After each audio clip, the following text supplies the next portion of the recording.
joining me. Today I'm at Meeting Street Books here in the beautiful downtown Dandridge, Tennessee. I am joined by owner Beth Rammel. E.C. Rammel is her professional name. She's an author as well. So grab a cup of coffee, sit back, and enjoy this episode. Beth, thank you so much for joining me today. I really appreciate you taking time out and letting me come over here to your beautiful bookstore. Well, thank you, Christy. I'm so glad that you're here. Yeah, it's going to be fun. It So as I said in the intro, you are a mom, a wife, an entrepreneur, an author. You do it all. Where do you find the time? There's only 24 hours in the day. It's a lot of hats. That is a lot of hats. A lot to of wear. hats, little sleep. Now, how do you manage it all? Because, we have women who watch the show, and I never ever want to give the false appearance to women as like, oh, my life is so great, I can do it, it's not hard, because that's toxic positivity, y'all. Right. So, but how do you manage it? Because, it gets hard. You can't do it all at the same time. So you have balance. You create your schedule. You figure out when you're going to do what so that everything gets done within a certain amount of time. And there are times that I don't get to write like I would like to. There are times that I don't post things for the store as quick as I would like to because life gets in the way and I can only do so much because we're human. Yeah, that's true. And I never want women to feel like, oh, look at Christy, she's got it all together, because Christy don't. Y'all, I don't, and nobody does. But you always look good. Well, thank you. But But nobody has it all together, nobody. And I think that social media gives that appearance sometimes. And it's really important for me with my show to let people know we're all human. We all go through the same things. Maybe circumstances are different, but, we all struggle in areas. We do. And that's what you don't see when you see our online presence, what we post, our advertisements, even personal things online. You don't see us getting up early in the morning to pray because we're stressed out and we know we can't do it on our own and we just need that intervention and we need to see it because we're so stressed. Yeah. Like, people don't see me walking around my store praying blessings over it. I mean, it's a struggle. Yeah. And it takes more than a person. It takes a community, but faith helps. Yeah. You can't get by without it. It You does. really can't. Absolutely. Like, oh my gosh, I love that. I love that because, and we've talked before, I don't know, about a month ago when I was over here, about the importance of faith and, and having, and that's like at my old job, I used to tell my patients, I would say, faith is not, you don't necessarily have to believe like I do. And I would tell them, I would say, Right. even if you like worship a tree or whatever, go, just to get that out of you, because sometimes when we carry too much, it's too heavy. And so I love though that you pray and you pray over your business and stuff. So yeah. I do. I try to make time every day.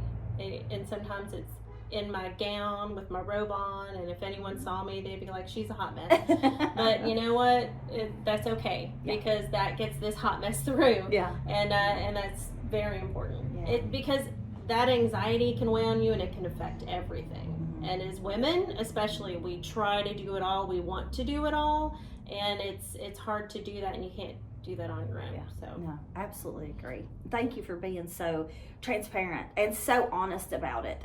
Because when I come here, I look and I go like, oh my gosh, she's this beautiful bookstore, I'm going to give you guys a tour in a few minutes, but it is absolutely gorgeous. It's like, it's so cozy. You've got everything, and which leads me to your book. She is an author, like I said, and her book is Dream for the Dead. And so I want you, listen, I have read a lot of great reviews on this book, and I even read a 5-star review in a magazine. Are you aware that you had a 5-star review in a magazine? That's good to hear. Yeah. So I think it's South Carolina Women's Magazine, and it was a 5-star review, and I was like, wow, I know that lady. I know her. Yes. But tell the viewers what this book is about. So Dream for the Dead is my second book, but it's the first in a series. And the main character, Sybil Moon, is a clairvoyant who contracts through the FBI part-time to help with missing persons cases. But this first book is really just getting to know her family, what her life is, what her struggles are, a new struggle that she encounters within this. And I always tell people, like, my books always require a priest or a pastor, because there's some kind of really extreme evil fighting, to overcome that balance. And it's the same with this one. But it's a supernatural thriller, and it is about something she experiences in this old coal company store in West Virginia that I've actually been in.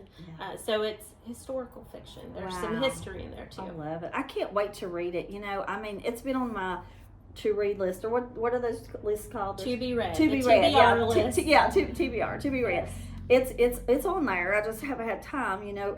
But what is the inspiration behind this? I mean, I know you said the coal company, but what is the other inspiration? Like the character? With the character, I feel like I've always wanted and not wanted. My dad's always told me to be careful what you ask for, be careful the gifts that you pray for. He was like, don't ever pray for patience because it will be tested. But I was on a ghost hunting team when I was younger, and I've always wanted that spirit of discernment, and I'm very drawn to things like that because I believe in spirituality in a bigger sense, I guess, than some folks do. I'm like, well, if I believe in angels and demons, I believe in all of it, right? Like any of it can be. So I'm always looking and on the lookout, but I'm not sensitive to things. And I feel like this main character is me, like what I feel like it would be for me to be sensitive to the spiritual things that we can't see and the paranormal things that we can't see, which is a kind of a blurry line. Yeah, so she's really in tune. She's really in tune with her gift. She's very in tune. In fact, her gift kind of explodes in this first book. Wow. She finds something happens to her that hasn't happened before. And now the rest of the series, she will have cases. I've already started on the sequel. She will have cases, but she will be working through what happens in this book. And it's going to kind of help her find her spiritual balance, which she doesn't have it all in the first book. Yeah. So she's going to grow through the series. Oh, I love that. And it's seeing that growth and seeing how her life changes as she decides how she's going to handle those situations. I love that. I love when a character has a series of books. Like I used to be, back when my son was little, I was the biggest fan of Patricia Cornwell ever. I had Liz, every time she would release a book, I would be on it. We would go to Charleston, which was like an hour and a half away from where I lived, but that's the only place Books A Million was. Right. We would go there. I would get the book, come home, and start reading it. I was so invested in Kay Scarpetta, that character, Kay Scarpetta. So when you have a series, people get really invested in that character, and readers like to watch them grow and go through their different experiences. So that was really smart of you to plan a series like that. Well, the author enjoys that growth too. And the things that you put your character through that breaks your heart, and other things that you're like, oh, this is so wonderful for them, and it's fun. Yeah. It's a fun career. It's not a career everyone gets to do for a living, and that's fine because it's still fun. Yeah. It is fun to write. Right. But I haven't in a long time because it's just like I got so much going on. But anyway, so what inspired you to start writing? Is it something you've done since you were little? I mean, what inspired you to really start? I started my first short story in elementary school. My mother bought me my first hardbound lined notebook. And I wrote a short story that was really into strawberry shortcake. That ages me. And it was very much like that fantasy kind of kiddish thing I've always written. And then in college I was an English major and a communications major, and that's when I wrote my first screenplay, and from there it just kind of snowballed. Wow. And it's something that you quit doing for a while because you get busy and you do other things, but you can't help but go back to it because when you're a writer deep down, you still go back to it. You can't help yourself. Yeah, it's in you. My doctor told me yesterday, we were talking about some things, and she said, but you write, and I said, I do, and that seems to come easy when I write. It's like if it's in you, it'll come out. Yes. And so I love, though, that it's always been in you since elementary school. Like you knew it. And you don't write forever. It's not like I get up and write every day. I'm not Stephen King. That's not, again, my career.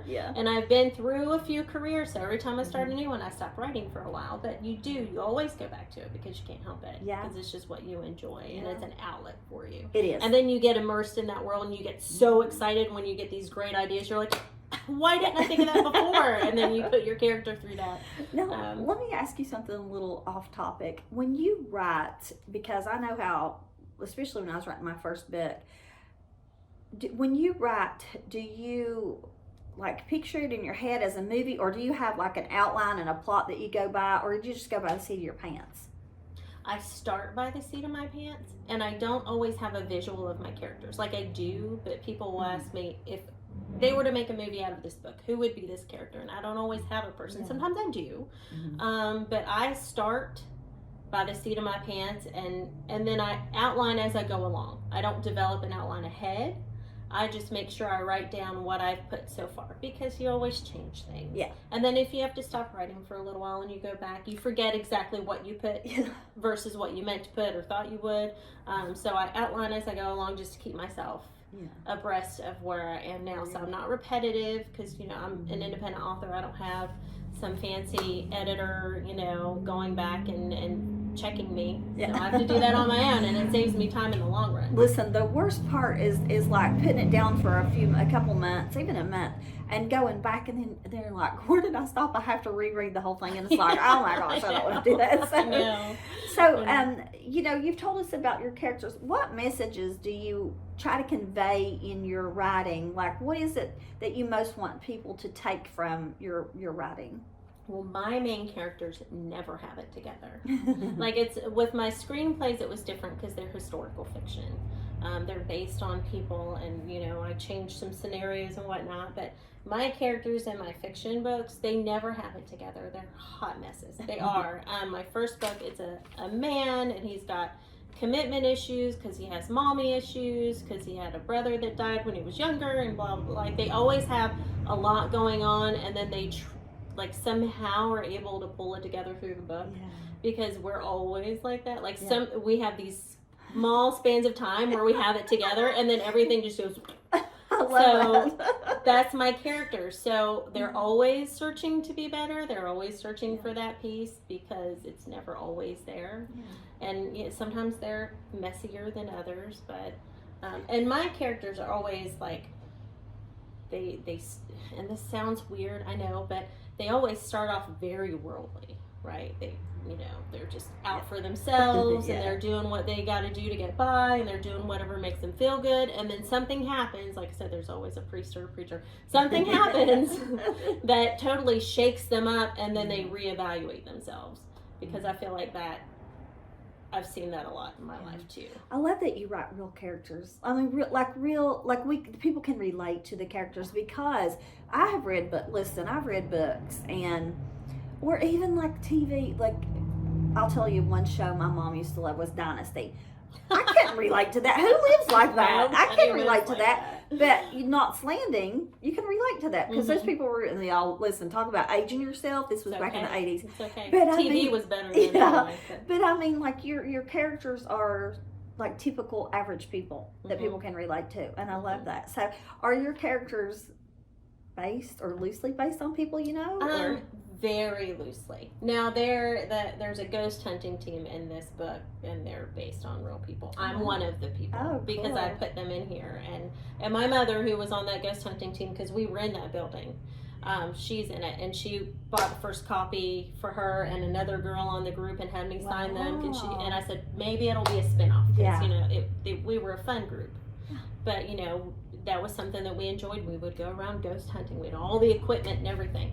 And so they're based on real people. I love the others are ideas of people.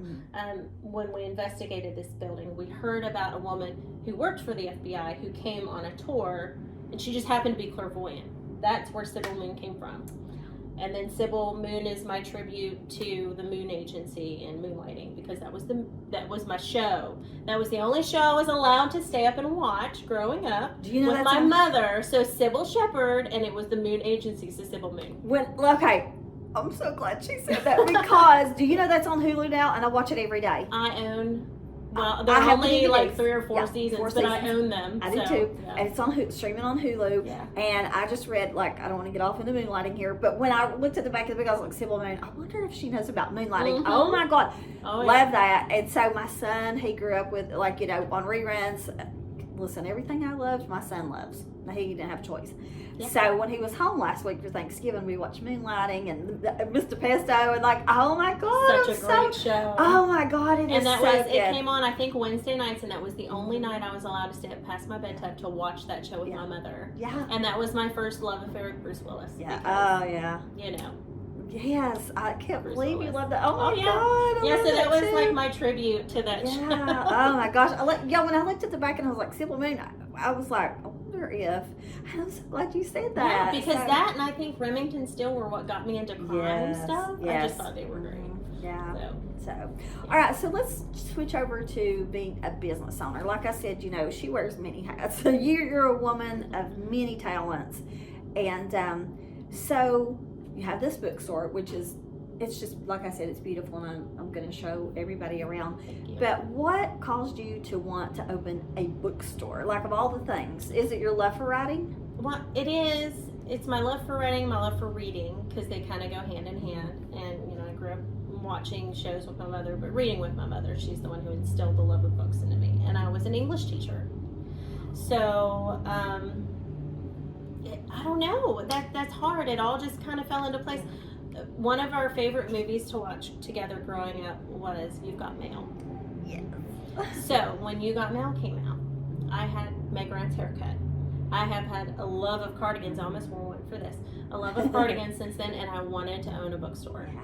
So when we moved into this building and we were doing work on it and we got the books out, just a couple weeks ago even, my daughter and I sat and watched You've Got Mail while we were putting up our twinkly lights for the holidays, because I was like, look, we get our twinkly lights now. So that's what inspired me. I thought, man, it's such a warm, inviting atmosphere, and I've always loved bookstores. Yeah. Even when I was teaching, my friends and I would grade papers in bookstores. Then we Wow. take breaks and we go walk around and look at books, and we get coffees, and Mhm. because they're wonderful, inviting, friendly atmospheres. Yeah. And it's the best place to get stuck all day. It is. As the business owner and sometimes the only one working, that's how I feel like it's stuck here. But It is. I love it here.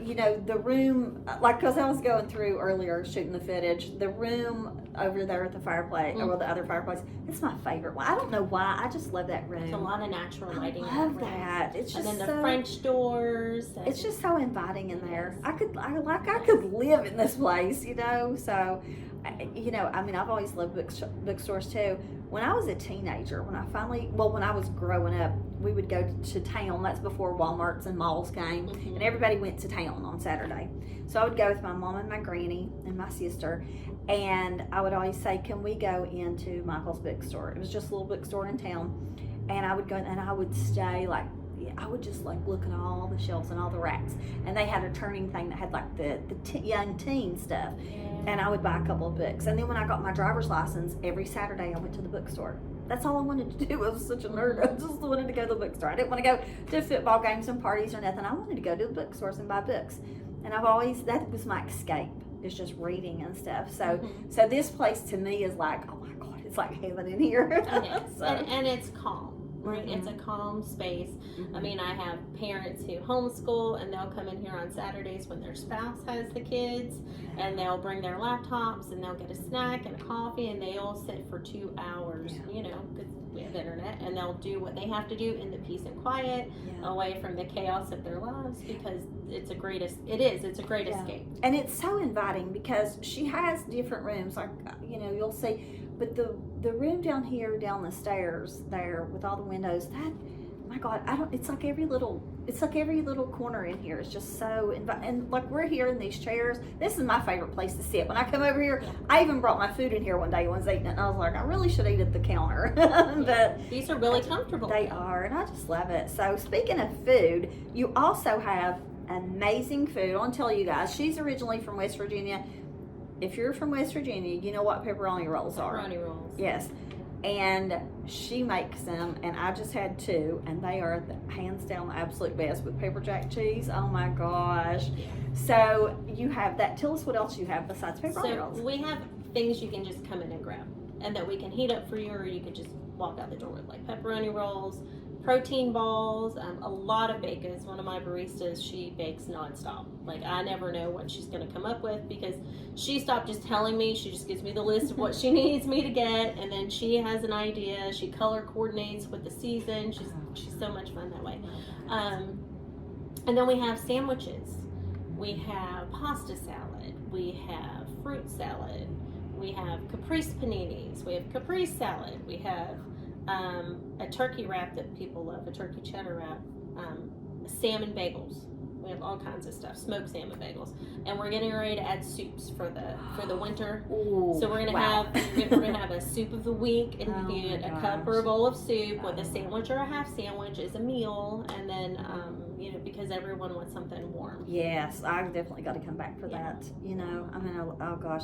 So what kind of feedback have you gotten from the community? Because That's our biggest challenge as an independent bookstore, as a small business, is we really can't compete with that. Right. If you're looking to us, you're looking for the experience just as much as you're looking for the purchase. Yeah. That's what I was going to say. It's the experience. It is, because like I said, in those big bookstores, like I will go, if I know there's something in there that I want, I'll go in and I'll grab it. I'm not going to go and sit. They don't even have they don't even have chairs. They don't have couches. No. They don't have any. So, it's not a place I'm going to spend time, especially to relax or try to be quiet or whatever. But here, and you have a huge variety of books. Like, you have a lot of books I here. have a lot of books. You have thousands of books. I go on book buys because I love books, and that I love to buy them. I hate to inventory them, but I love to buy them. And but here, you get to know, in a small establishment, you get to know your clientele, you get to know your customers. Beth, it's definitely evident that you are not here for yourself only. That you're here for people. That comes through. That's very. Thank you. It's very evident that you are here for the community, for people, for moms.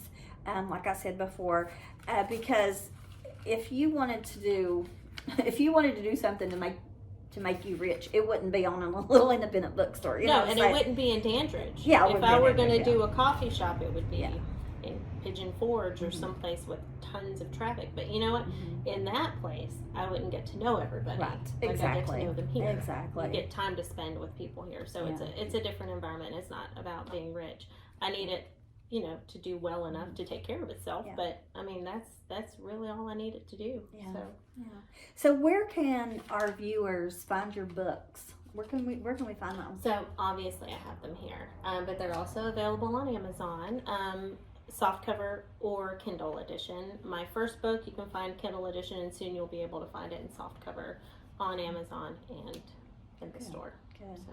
Listen, I want to thank you for letting me come in today and set up and interview you. This has been so much fun. This is my first, because I opened up a new network, a new talk show, new network. I want another station now. I'm on my own station. Mm-hmm. So you're my first show. You're my first show on my new station. So, and I haven't taped a show in several months. And this morning I was like, I'm going to tape a show. So, and it means a lot to me for you to let me come over here and sit down with you. Well, I always love when you come and hang out. Yeah, I love it. But thank you so much for taking time to sit down with me. So even though you have customers, I saw somebody come in. So thank you so much. You're welcome. Appreciate it. So it's good to see you, Christy. Yeah, it's good to see you. And thank you all for watching. Yeah. So listen, thank you guys for tuning in today. You can find Beth's books on Amazon, or if you're in Dandridge, or even if you're not, plan to come to Tennessee. Hop on over here to Dandridge. Like we said, it's 30 minutes from Pigeon Forge, Gatlinburg, Sevierville.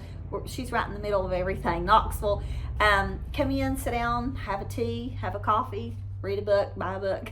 So join me again next week for another exciting episode. And remember to always dream big, because big dreams do come true.